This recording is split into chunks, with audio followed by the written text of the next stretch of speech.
benedictionem suam in vobis impleret.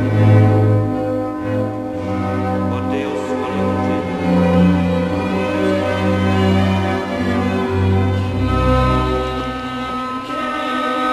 Nomine Patris et Filis et Spiritus Sancti.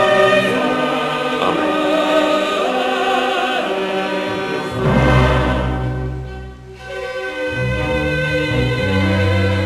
Neither Nan Earl, Mozart's sister, nor Leopold, his father, attended the wedding. But the following year, Mozart and Constanza made an attempt to heal the rift.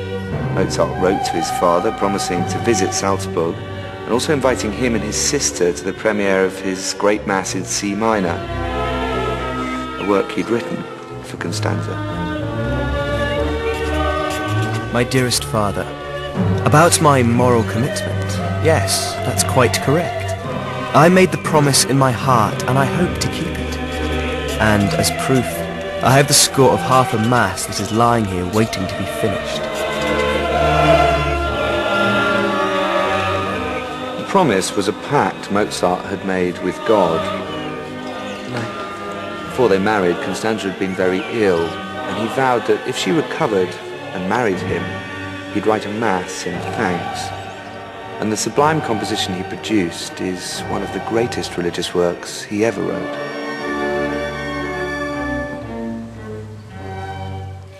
Mozart and Constanza had named their firstborn son Raymond Leopold in honor of the father who had rejected Constanza. I found it hard to love my father and sister-in-law. God knows I wanted to. I longed to be accepted by his family, but there was no room in their hearts for me. With reconciliation on Mozart's mind, and with some trepidation, the couple left the baby in the care of a foster parent and travelled to Salzburg.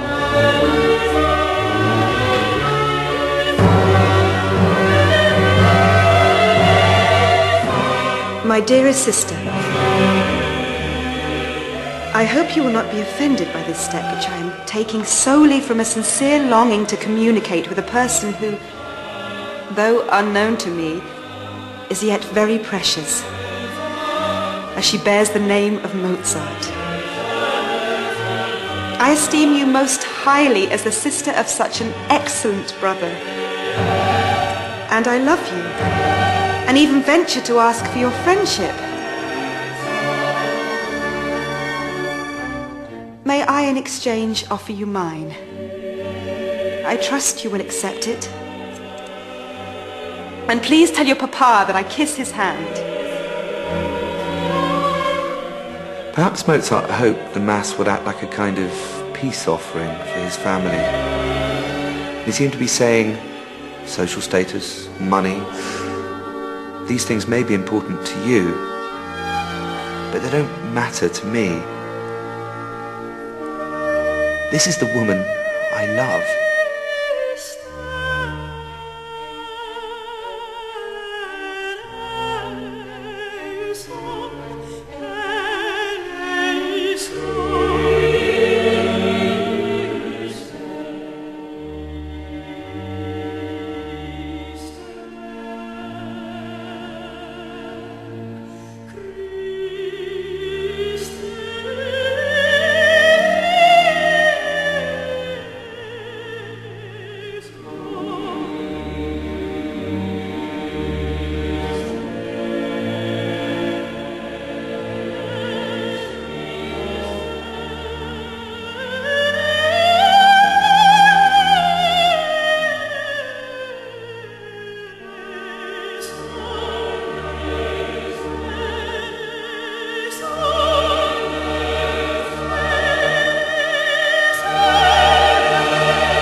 I love the fact that he wrote this solo part for her, rising phoenix-like out of that dark, pulsating opening.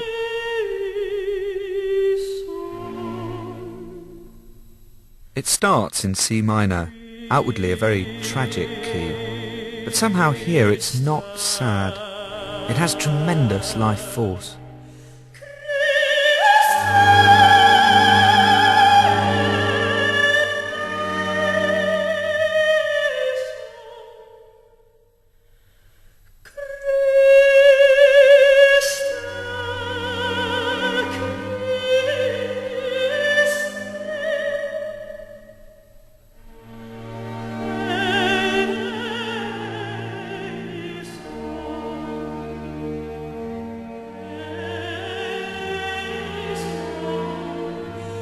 It's as if he's saying, Constanza, in my world, is close to God.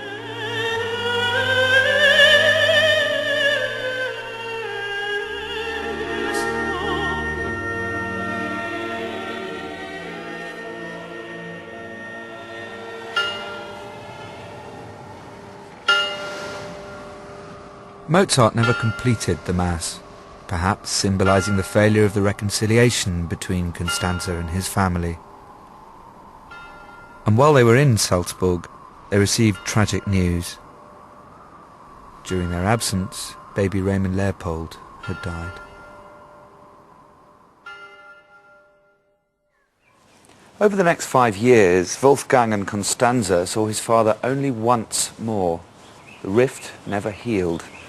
But Mozart found in his new wife as much love, comfort and musical inspiration as he needed.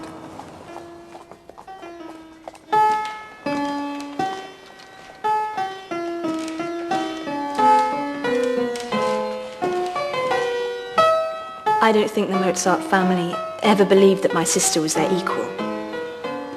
Certainly not musically speaking. But the truth is that in her love of music, he had met his match. She could sing. That's it. She could play the piano. She loved Bach and Handel. And surely he would never have loved her as he did if she hadn't shared his passion. Now let me.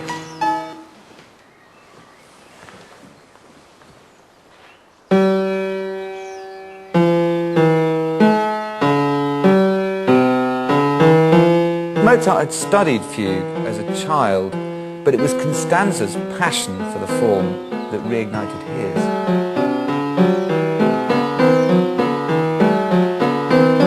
The fugue form is actually an incredibly rigorous type of musical composition, which is all about imitation. What happens is you get the first voice coming in with the theme, or subject as it's called.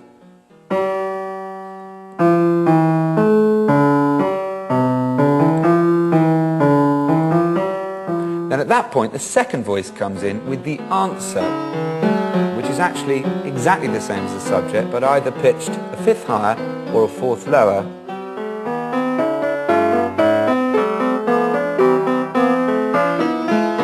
Then, when that started, the first voice doesn't go silent. He continues, but now playing what's called the counter subject.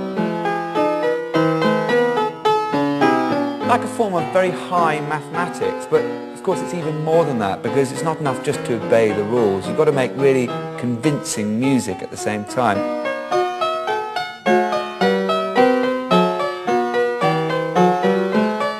And it's this very layering of motifs that you get in fugue that was to add such excitement to his symphonic writing.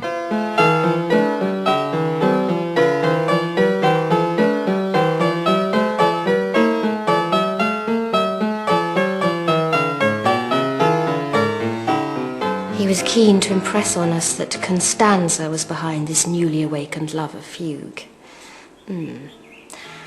Well, I seem to remember him delighting in this form when he was living with us.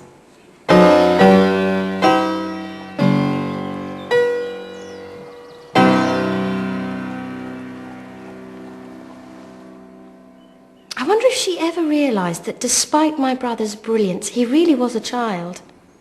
And remained a child, that was the problem. He always needed a father, a mother, someone to look after him. He had no idea about money, no idea how to manage his life and keep the chaos at bay. If only he could have found someone to look after him as I had done. By now, Mozart had